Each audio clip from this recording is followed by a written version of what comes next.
The Apollo University, University of Leicester. 35 lakhs fees for 3-year BTech CSE UK.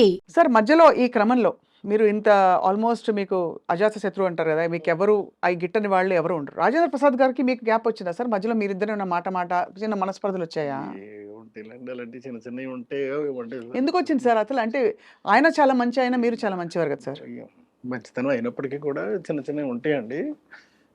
ఇంకా అవన్నీ ఇప్పుడు ఎందుకు మళ్ళీ తిరిగి అంటే నేను అలాగే అనుకున్నాను సార్, కానీ మా ప్రవీణ్ తప్పకుండా ఇది అడిగి తీరాల్సిందే అని చెప్పాడు.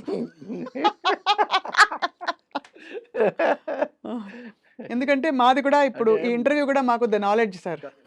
ప్రసాద్ చాలా మంచివాడు అండి, మంచివాడు కాబట్టే నా ఆర్గానిక్ మావుకు వచ్చేటప్పుడు కూడా చేశాడు. మళ్ళీ ఇది నాకు ఈ సమస్య మాయిలోడప్పుడు వచ్చిందండి. మాయిలోడినప్పుడు వచ్చింది కదా అలాగని చెప్పేసి ఏమీ ఆగలేదు. తర్వాత నేను సినిమాలు చేయలేదండి ఆయనతోటి. తర్వాత ఏదో సరదాగానో ఏదో అలాంటి సినిమా ఒకటి చేశాను. అప్పుడు కూడా ఆయన చేయడానికి సిద్ధపడ్డాడు ఆయన.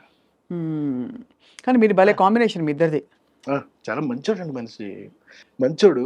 కాకపోతే చిన్న తిక్క ఏంటంటే చిన్న ఇబ్బంది ఉంటుందండి. చిన్న ఈగోనెస్ ఇంకోటో ఉంటాయి. బతిమాలకు చేయించుకోవాలి తప్ప.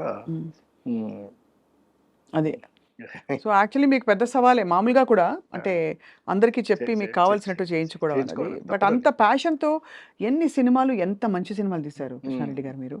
అండ్ అన్ని హిట్లు, అన్ని గొప్ప పేరు తెచ్చుకున్నాయి, అవార్డ్స్ తెచ్చుకునే సినిమాలు ఉన్నాయి.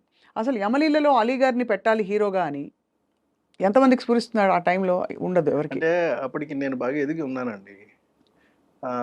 ఇప్పుడు ఏంటంటే అప్పుడు చాలామంది నాకు పెద్ద వాళ్ళు కబుర్లు చేశారండి, పెద్ద హీరోలు.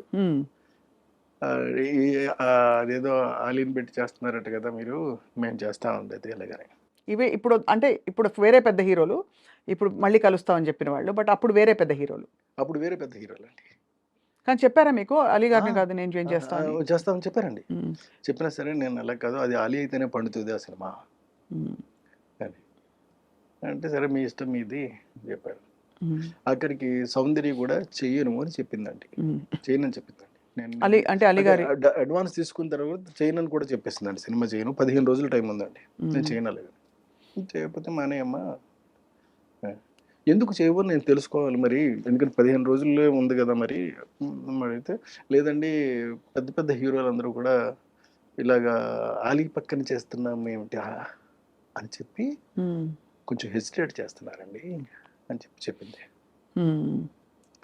సరే పాపం, సరేలే తప్పే ఉందమ్మా, నీ భవిష్యత్తు నువ్వు ఆలోచించుకోవాల్సిన అవసరం మాత్రం డెఫినెట్గా ఉంది. నువ్వు ఆలోచించుకో, ఏం ఇబ్బంది లేదు, నేను వేరే హీరోయిన్ పెట్టేసుకుంటానులే అని చెప్పి వెళ్ళి ఇంద్రజని ఫైనలైజ్ చేశానండి. ఏంటి సార్? ఇంద్రజ గారు ఇంద్రజని ఫైనలైజ్ చేసి, అప్పుడు ఏదో చిన్న బేబీ లైట్ లా ఉంటే ఆ లైట్ వేయండి అని చెప్పాను. ఏదో షూటింగ్లో ఉందండి ఇంద్రజ. లైట్ వేస్తే చూసి అమ్మాయి బాగుంది ఓకే అని చెప్పాను.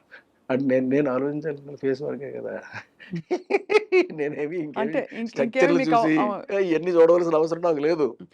ఎప్పుడు అసలు మీరు ఒక అది అంటే కన్సిడర్ చేయలేదు సార్? ఫిగర్ ఎలా ఉంది? ఫిగర్ గురించి నేను పట్టించుకోనండి, ఫేస్ మాత్రం పట్టించుకుంటాను. చాలా ఎక్కువ పట్టించుకుంటానండి. ఎంతలాగంటే నేను బాగా డీపర్గా వెళ్ళిపోతానండి. అంత పర్ఫెక్షన్ వస్తుందా రాదా, ఎక్స్ప్రెషన్ అంటే కళ్ళతోటి చెప్పేది ఉంటుందండి, చిక్స్తో చెప్పేది ఉంటుందండి, నవ్వుతో చెప్పేది ఉంటుందండి, ఇట్లా రకరకాలుగా ఉంటాయండి, నొసలతో చెప్పేది ఉంటుందండి. ఇవన్నీ పలుకుతాయా పలక